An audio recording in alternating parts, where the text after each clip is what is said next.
Welcome to the learning of programming language basics of C and Python. In this lecture series, I will give you a brief idea about the basics of C and Python. These two languages I will teach you in a parallel way. Okay, so let's start.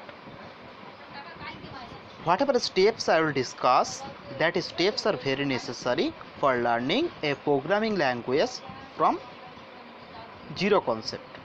Okay, so the first step is print something. Okay, how to print something and the skin using two languages C and Python. At first we will see. Let's go to the compiler. This is the C compiler. Okay, we will try to print.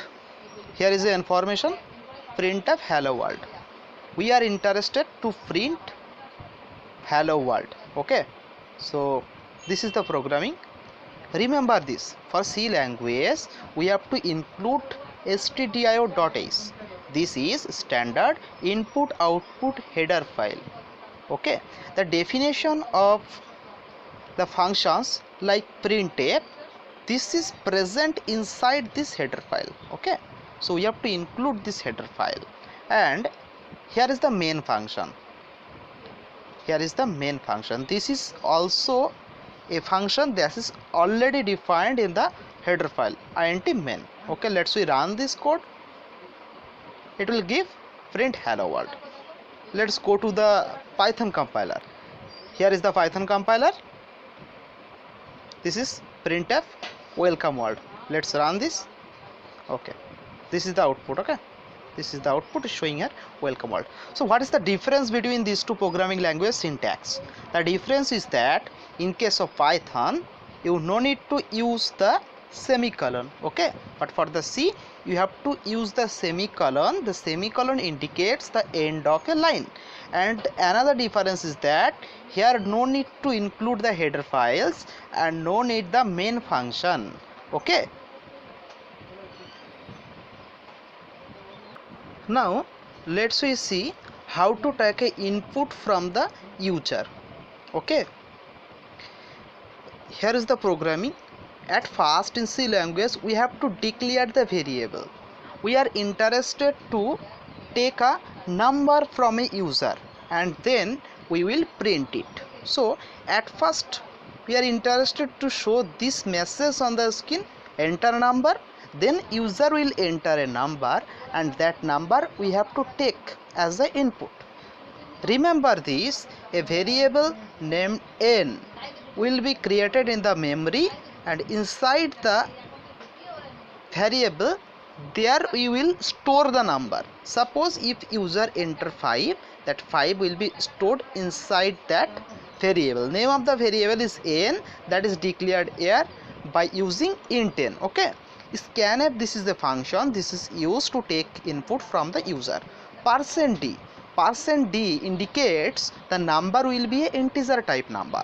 If the number will be a float type number, means 5.2, this kinds of number we have to use %f, and for taking a character we have to use %c at the position of %d. And ampersand n, ampersand in C language indicates the address. So address of n, every memory location means every variable where it is stored, there is a corresponding memory location. Okay, so after taking the input we are interested to print that input number also. So we will write printf, the number is %d. At the position of %d the number will be printed, %d comma n. Okay, let's run. Enter number, suppose enter 12, then the number is 12. Okay, it is clear. Now for the Python language we will write the same code. The code is n. N is the number, n is the name of the variable, n is int. Variable should be integer type, we are indicating that. Input, this is the function which is used for take input from the user, enter. Now we will write the message, what message will be printed on the screen. enter number. Okay, suppose we want to give a colon, then no need of semicolon here. Run this. Okay, here is a problem, that is we have to end the parenthesis here. That's one enter number. Suppose keep 6. So after taking the number, we are interested to print the number. So print the number is n. Okay, let's run this. Keep the input, suppose 12. Okay, so enter number is 12. Okay, now let's see about some numerical operation. Okay, suppose we want to make the sum or product of any two number. So two integers are int a, b. Okay, now we have to take input from the user. So printf enter two numbers. Okay, then we'll use the scanf function, %d for one, %d for another number, ampersand a, ampersand b. Now we want to make the sum of these two numbers, and we'll store the sum in another variable, that is s. So s equals to a plus b. Normal plus sign is used for the sum. Now printf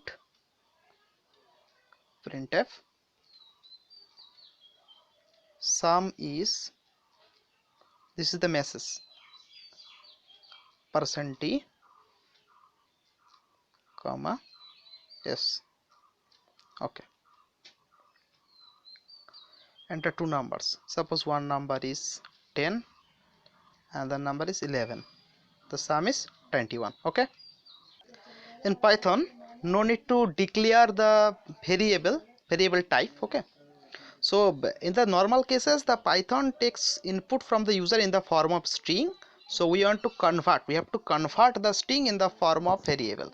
We are converting here in the form of integer, so we are using int function. Okay, so a, b to input from the user, then we have to make the sum is equals to a plus b. Okay, now you have to print the sum. So we have to use normal print function, not printf for Python. Printf for C, print for Python. Okay, print s. Let's run. There is a problem. Okay, here we have to end the colon. Okay, now the number is, suppose one number is 2. Okay, the second number is 6. The summation is 8. Okay, it is showing. And the multiplication sign is used for the multiplication purpose. It is very simple also. Suppose 6 multiplied by 3, result will be 18. Okay, and for power, suppose 2 to the power 3, 3 to the power 4, like this we have to use this a double star b. So this indicates a to the power b. Suppose 2 cube 2, second number is 3, 2 cube, it will be 8. Okay, let's see for the C programming. For the C programming we have to use the pow function. Okay, POW, that function we have to use. And don't forget to include the math.h header file for the C, because the definition of the pow function and other math related functions are present inside the header file math.h. Okay, so let's we run, giving output 8. Okay, so already discussed about this all, and also remainder. Okay, remainder, suppose 5, this module symbol 2, the result will be 5 divided by 2. If we divide 5 by 2, result will be 2 and remainder will be 1. So This is used for finding the remainder. Now let's we know about the if else condition. What is the condition? For giving you the good idea about the condition, I am writing a simple code to check a given number is odd or even. Okay, the number a, the input will be stored in the variable a equals to int input enter number. Then if the number is divisible by 2, that is even. So if a modular division 2, so number will be divided by 2, whatever will be the remainder. If the remainder is equal 0, okay, if the remainder is equal 0, we will say, we will print what? It is even. Okay, if not divisible by 2, else case means if the first case doesn't satisfy, so we will print what? Odd. Okay, let's just run, then I will discuss. Suppose the number is 10. Okay, so it is showing even. Okay, now understand the code very clearly. At first we take a input, clear. Then if the number a modular division 2 means a is divided by 2, then whatever will be the remainder, this will show the remainder. If the number is 7 modular division 2, the remainder will be 3 into 2 equals to 6, the remainder will be 1. Okay, this kinds of thing. So equal, this is the compare operator. We are comparing a modular division 2 and 0. We are comparing these two. If these two become equal, so this condition will be true. This condition will be true. So if the condition become true, print even. If the condition become false, means a modular division 2 if not equals to 0, in that case it will print odd. Okay, now we are writing the same code to check a given number is odd or even in C language. So in C language, don't forget to include the header files. Then the code will be written inside the main function. Okay, starting and ending of the main function is indicated by a pair of curly parentheses. So at first we have to declare the integer. Whatever integers, whatever floats, whatever character, means whatever variable we will use inside the program, we have to declare it. The type of the variable a is integer, so int n, int a.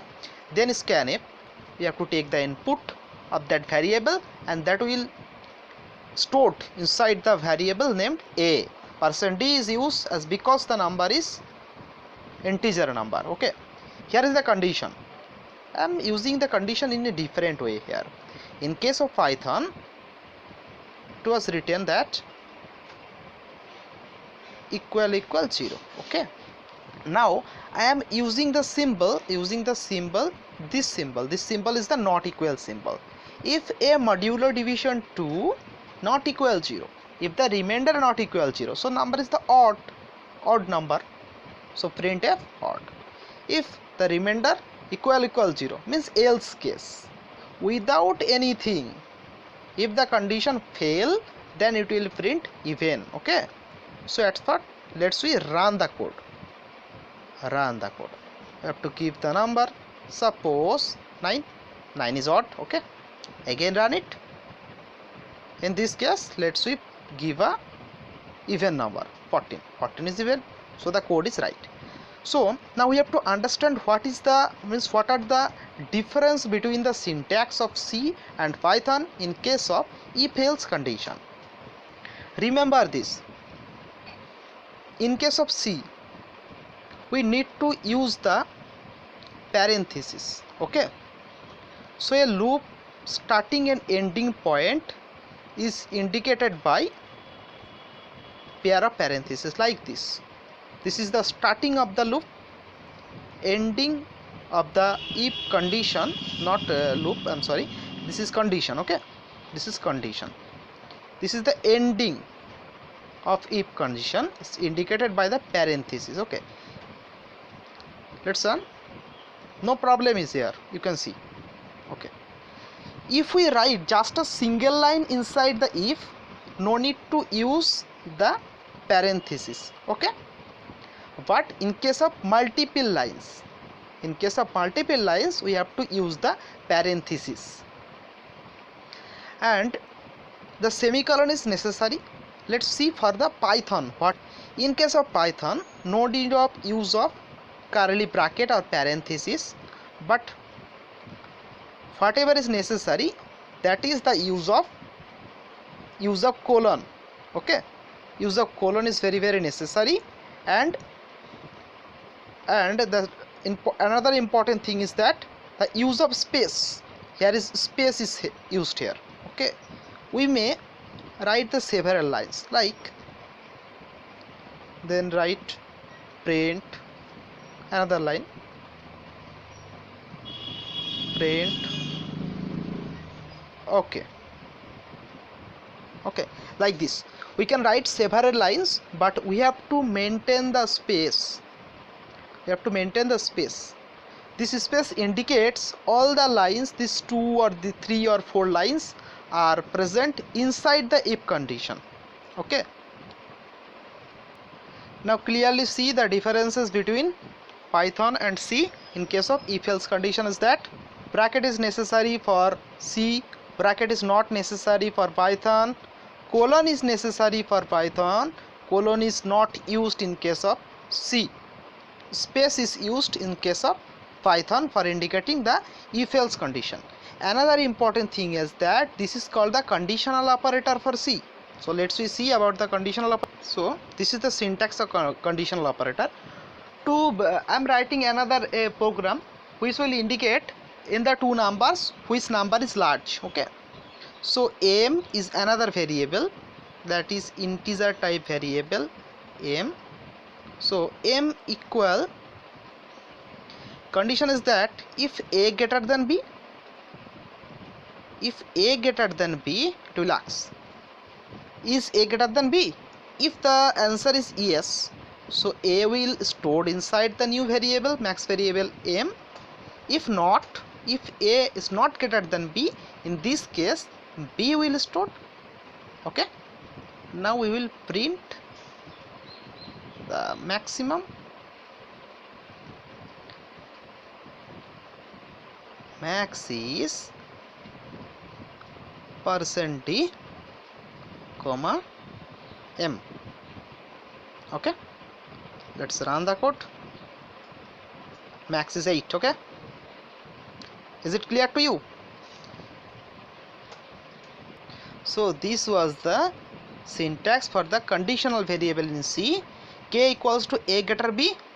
If a greater b, a will stored inside k, or if a doesn't greater than b, b will stored inside the variable k.